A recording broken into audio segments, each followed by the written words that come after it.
گفتگو یوں ہے کہ ہمارے ہاں ایک بہت بڑا مسئلہ پیدا ہو گیا ہے، اور وہ مسئلہ ہے ہماری نوجوان نسل کی تباہی کا۔ جہاں اور بہت سارے مسائل ہیں میڈیا کی وجہ سے پیدا ہو گئے، وہاں ایک مسئلہ ہے نشے کا۔ ہمارے گلی محلوں میں نشہ کرنے والے، نشہ بیچنے والے انہوں نے برباد کر کے رکھ دیا ہے۔ اتنے نشہ باز لوگ ہیں، نشہ کرنے والے، اب تو نشہ عام ہو گیا۔ یہ ایک ایسا مسئلہ پیدا ہو گیا ہے، پہلے بھی تھا لیکن اب جس کثرت سے ہے اس کی طرف توجہ دینے کی بڑی ضرورت ہے۔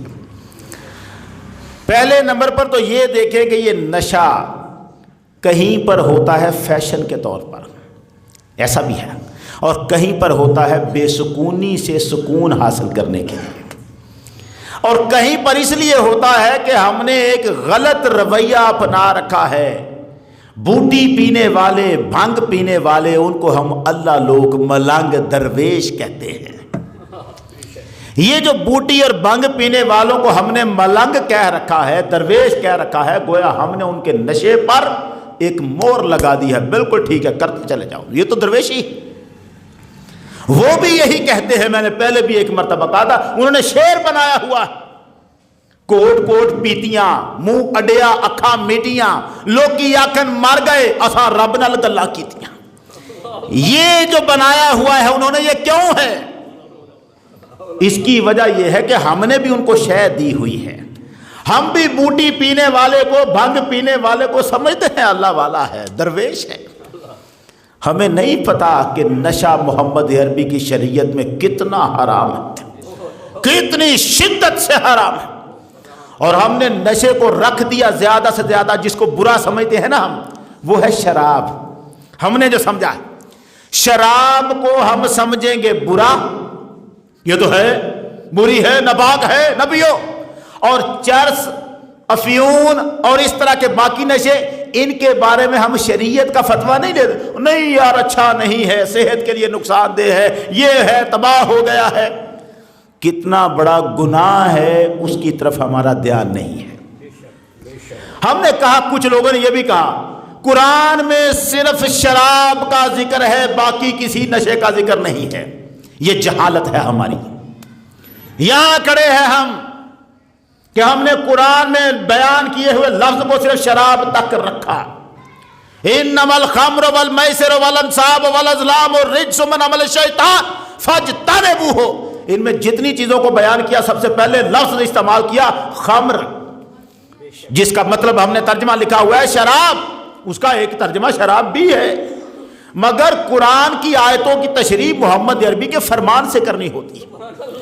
حضور نے اسے صرف شراب تک نہیں رکھا، آقا نے فرمایا کل مسکر خمر وکل خمر حرام، ہر نشہ دینے والی چیز خمر ہے اور ہر خمر حرام ہے۔ ہر نشہ دینے والی چیز، وہ پاؤڈر ہو، افیون ہو، چرس ہو، بھنگ ہو، کچھ ہو، ہر نشہ دینے والی چیز، صرف شراب نہیں۔ قرآن نے جس کی مذمت کی تھی وہ لفظ خمر تھا، حضور نے اسے خمر کی وضاحت کرتے ہوئے سرکار نے فرمایا ہر نشہ دینے والی چیز خمر ہے اور ہر خمر حرام ہے، اور اتنی حرام ہے، اتنی حرام ہے، اللہ نے وعدہ کر لیا ہے، یہ ان اللہ عہد لمن یشرب الخمر، جو کوئی بھی خمر پیے گا، یعنی نشے کی کوئی چیز بھی لے گا، اللہ نے وعدہ کیا ہے ان یسقیہ من طینۃ الخبال، اسے طینۃ الخبال سے پلائے گا۔ صحابہ نے پوچھا حضور یہ طینۃ الخبال کیا ہے جو نشہ کرنے والے کو پلائی جائے گی؟ سرکار نے فرمایا جہنمیوں کو جب آگ جلائے گی، ان کا جو عرق نچڑ کر بدبودار پسینہ ان کا ہوگا، وہ ہے طینۃ الخبال، جو اسے پلایا جائے گا جو نشہ کرتا ہے۔ ہم نے صرف اور فیشن بنا دیا، ہمارے ٹی ویوں میں ڈرامے چل رہے ہیں جہاں فیشن کے طور پر شرابیں چل رہی ہیں۔ شراب، نشے کی مختلف چیزیں ہماری عام دکانوں سے مل جاتی ہیں، نام بدلے ہوئے ہیں۔ کہیں گٹکا، کہیں مانک چند اس کے نام رکھے ہوئے ہیں۔ حضور نے ارشاد فرمایا تھا آخری زمانے میں میری امت شراب کو یوں پیے گی یسمونہا بغیر اسمہا، اس کا نام بدل لے گی اور شراب پیے گی۔ نام بدل لیں گے ہم نے نام بدل کر اس کو اختیار کرنا شروع کر دیا۔ نہیں جانتے یہ کتنا بڑا جرم ہے۔ وہ بات کہ اللہ نے کیا کرنا، یہاں پر فرمایا 40 دن تک اس کی نماز قبول نہیں ہوتی۔ بندہ کہتا ہے چلو نہیں ہوتی خیر ہے، 41ویں دن قبول ہو جائے گی۔ یہ پتہ نہیں ہے کہ نماز اگر ایک دن قبول نہ ہو تو کیا سزا ہوتی ہے۔ ایک دن کو چھوڑیں، ایک نماز جس شخص نے نماز چھوڑ دی جان بوجھ کر اور پھر اس کے بعد اس نے قضا پڑھ لی، قضا کر لی، پڑھ لی، مگر جان بوجھ کر چھوڑ دی تھی، جانتے ہیں اس کی سزا کیا ہے؟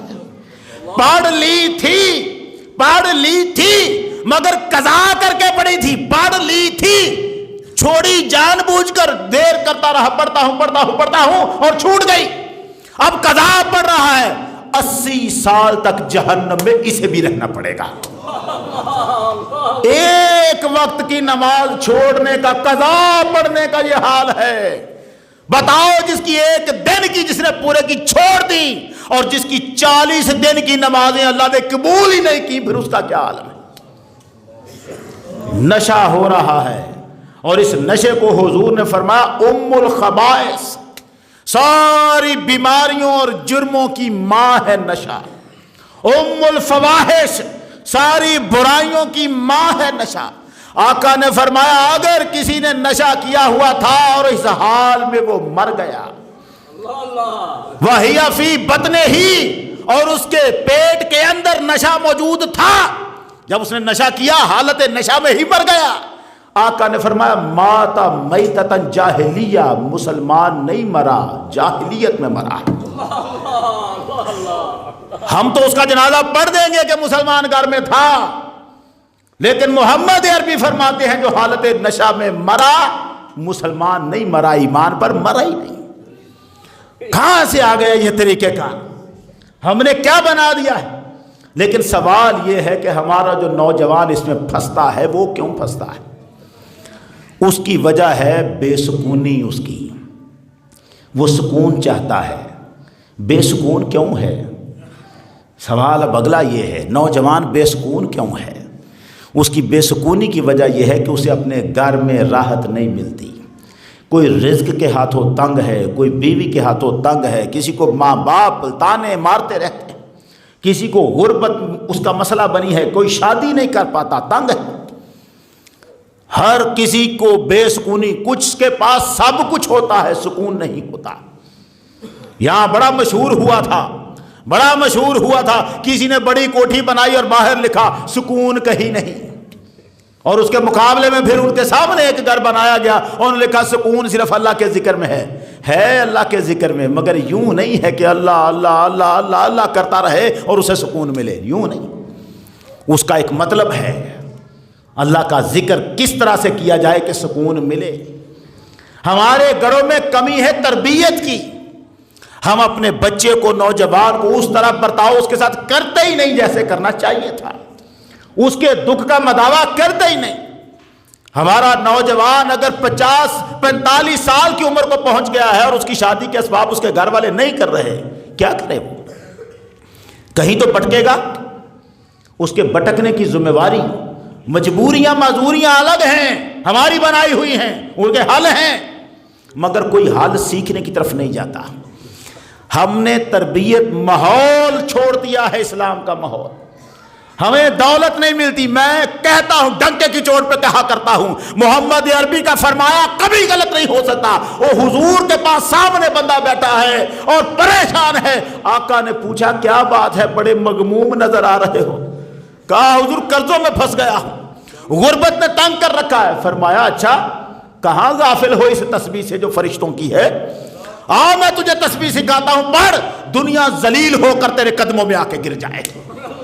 اور پھر اسے سرکار نے بتائی، اس نے پڑھی، اور وہ کہتا ہے چاند دن نہیں گزرے تھے کہ دنیا میرے قدموں میں ذلیل ہو کے آنا شروع ہو چکی ہوئی تھی۔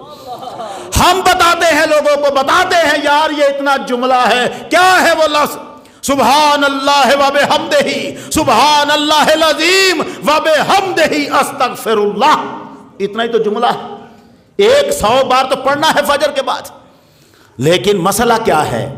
ایک شرط رکھی تھی میں نے، جب بھی بتاتا ہوں لوگ کہتے ہیں ورد وظیفے ہم کرتے ہیں اثر نہیں کرتے، میں نے کہا تھا صرف 3 باتوں پہ عمل کرنا ہے، نہ کسی کے خلاف بولنا ہے، نہ کسی کے خلاف سوچنا ہے، نہ کسی کے خلاف سننا ہے۔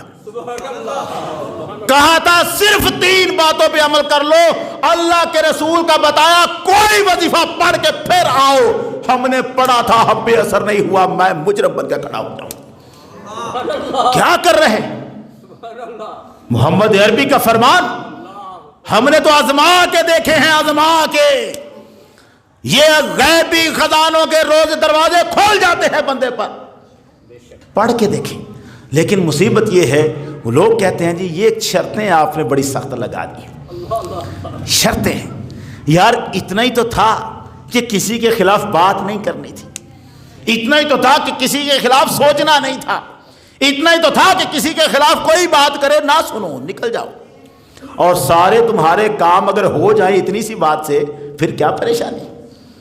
لوگ ادھر نہیں آتے، تربیت کی کمی، بے سکونیوں کا شکار، بیویوں کے مسائل سے تنگ پریشان۔ یار اتنے پریشان ہو، اتنے بے سکون ہو، کہیں بیٹھو تو صحیح کسی اللہ کے بندے کے پاس، صحبت کو تو حاصل کرو، تربیت کو تو حاصل کرو، نشے کو نہ کرو۔ لیکن اب جو پھنس چکے ہیں ان کو جا کے تو اب واضح و نصیحت نہیں کر سکتے آپ، ان کا کہیں علاج کرانا ہوگا، ان کو کہیں پکڑنا ہوگا۔ ہماری جتنی تنظیمیں بن رہی ہیں ہمارے اتنے ہی بچے پھنس رہے ہیں اس نشے کی دلدل میں۔ ہم سب کو اکٹھے ہو کر کوئی ایسا کام کرنا ہوگا، ایسا کوئی انتظام کرنا ہوگا کہ کم از کم جو نشہ میں مبتلا ہو چکے ہیں ان کا علاج کسی طرح سے کروائے۔ وہ جو قرآن نے کہا جس نے ایک شخص کی زندگی بچائی اس نے پوری انسانیت کو بچایا۔ قرآن نے کہا یہ جو نشہ کرنے والا ہے یہ وہ شخص ہے، اگر آپ اسے بچا لیتے ہیں تو آپ نے ایک زندگی بچائی ہے، آپ نے ایک گھر بچایا، ایک خاندان بچایا، ایک معاشرہ بچا لیا۔ اس کے لیے ہمیں مل کے کام کرنا ہوگا۔ یہ نشہ محمد عربی کی شریعت میں حرام ہے۔ جو شخص یہ نشہ کرتا ہے پریشان ہے، مجبور ہے، بے سکون ہے، ولی اللہ نہیں ہے، نہ اس کا ولایت سے کوئی تعلق ہے، نہ اس کا سکون سے کوئی تعلق ہے، مگر اسے سکون دینا ہے۔ طریقہ عبادت کا اسے سمجھانا ہے، محبت سے، پیار سے، بس مار مار کے پھینکنے والا کام نہیں ہے۔ اپنے بچوں کو بچائیں، اللہ تعالی ہماری نوجوان نسل کو اس فتنے سے محفوظ رکھے۔ وآخر دعوانا ان الحمد للہ رب العالمین۔